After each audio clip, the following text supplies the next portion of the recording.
नमस्कार. Admission गेटवेच्या YouTube चॅनलमध्ये आपले स्वागत आहे. नीट 2026च्या परीक्षेच्या संदर्भात NTA द्वारे एक नवीन ॲडवायझरी विद्यार्थ्यांसाठी आलेली आहे. जे विद्यार्थी मेडिकल परीक्षेचे प्रिपरेशन करत असतात, ज्या विद्यार्थ्यांना MBBS BDS BMS म्हणजेच डॉक्टर व्हायचे आहे, या सर्व विद्यार्थ्यांसाठी खूप महत्त्वाची परीक्षा असते, ती म्हणजे नीट. जे विद्यार्थी नीटचे प्रिपरेशन करत असतात त्या विद्यार्थ्यांना त्यांच्या प्रिपरेशनबरोबरच महत्त्वाची गोष्ट वाटत असते, ती गोष्ट म्हणजे की नीटचा ॲप्लिकेशन फॉर्म कधी सुरू होणार. तर त्या संदर्भात एक ॲडवायझरी NTA द्वारे देण्यात आलेली आहे. तर या व्हिडिओमध्ये आपण त्या ॲडवायझरीबाबत सर्व इन्फॉर्मेशन जाणून घेणार आहोत. नमस्कार, मी आपला प्रवेश प्रक्रिया व करिअर मार्गदर्शक अक्षय चिवटे.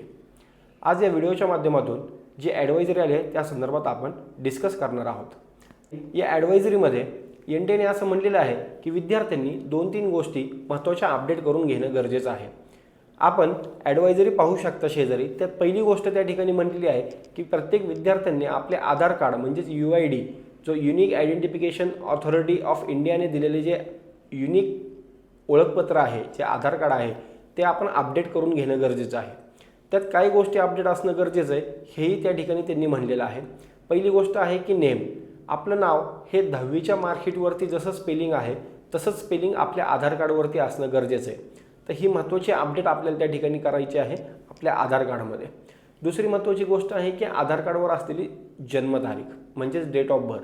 तर डेट ऑफ बर्थ ही आपल्याला त्या ठिकाणी अपडेट करायची आहे की आपली आधार कार्डवर असलेली डेट ऑफ बर्थ आणि 10वीच्या बोर्ड सर्टिफिकेटवर असलेली डेट ऑफ बर्थ सेम आहे का आपण चेक करायचे. तिसरी महत्त्वाची गोष्ट आपल्याला चेक करायची आहे ते म्हणजे आपलं जेंडर हे आधार कार्डवरती बरोबर आहे का चेक करायचं आहे. चौथी महत्त्वाची गोष्ट आहे की आपला फोटोग्राफ. भरपूर विद्यार्थ्यांचा हा लहानपणीचा फोटो आधार कार्डवरती असतं, तर मॅन्डेटरी बायोमेट्रिक अपडेटमध्ये आपण ते करून घेणं गरजेचं आहे. आपला फोटो हा अपडेटेड असणं गरजेचं आहे आधार कार्डवरती. पाचवी आणि सर्वात महत्त्वाची गोष्ट की आपला ॲड्रेस. आपला आधार कार्डवरती आपला परमनंट ॲड्रेस असणं गरजेचं आहे. आणि सहावी महत्त्वाची गोष्ट आहे की बायोमेट्रिक डिटेल्स, जसे की आपले आयरिस असेल म्हणजेच आपले डोळे किंवा आपले फिंगरप्रिंट्स, हे आधारवरती अपडेट असणं गरजेचं आहे.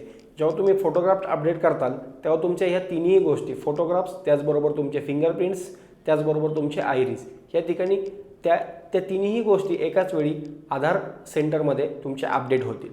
तर या 3 गोष्टी खूप महत्त्वाच्या आपल्याला अपडेट करून घ्यायच्या आहेत. तर हे आधार कार्डच्या विषयी झालं. आधार कार्ड का अपडेट करायचं आहे, तर बायोमेट्रिक इन्फॉर्मेशनद्वारे परीक्षा होणार आहे, त्यासाठी आधार ऑथेंटिकेशन महत्त्वाचं आहे, म्हणून आपला आधार अपडेट असणं गरजेचं आहे. तर पुढील 25 दिवसामध्ये कधीही नीटची ॲप्लिकेशन फॉर्म हे सुरू होऊ शकतात ॲकॅडमिक इयर 2026चे. तरी विद्यार्थ्यांनी लवकरात लवकर आपला आधार कार्ड अपडेट करायचे. दुसरी महत्त्वाची गोष्ट या ॲडवायझरीमध्ये त्यांनी म्हणलेली आहे की आपल्याकडे व्हॅलिड कास्ट सर्टिफिकेट असणं गरजेचं आहे. तर 4 कॅटेगरी महत्त्वाच्या आहेत, SC ST EWS आणि OBC. तर ज्या विद्यार्थ्यांचे SC आणि STचे कास्ट सर्टिफिकेट आहे त्यांना ते रिन्यू करायची गरज नाही. ते 1 टाईम काढलेलं कास्ट सर्टिफिकेट हे लाईफ टाईम आपल्यासाठी व्हॅलिड असतं. पण जे विद्यार्थी OBC आणि EWS कॅटेगरीमध्ये आहेत त्या विद्यार्थ्यांनी ते रिन्यू करणं गरजेचं.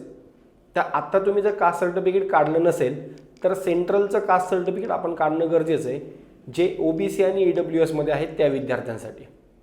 आता ते कास्ट सर्टिफिकेट जर तुम्ही आत्ता इश्यू केलं, आत्ता जर ॲप्लिकेशन केलं तर ते तुम्हाला विदिन 10 डेजमध्ये मिळून जाईल, पण त्याची व्हॅलिडिटी असेल 31 मार्च 2026.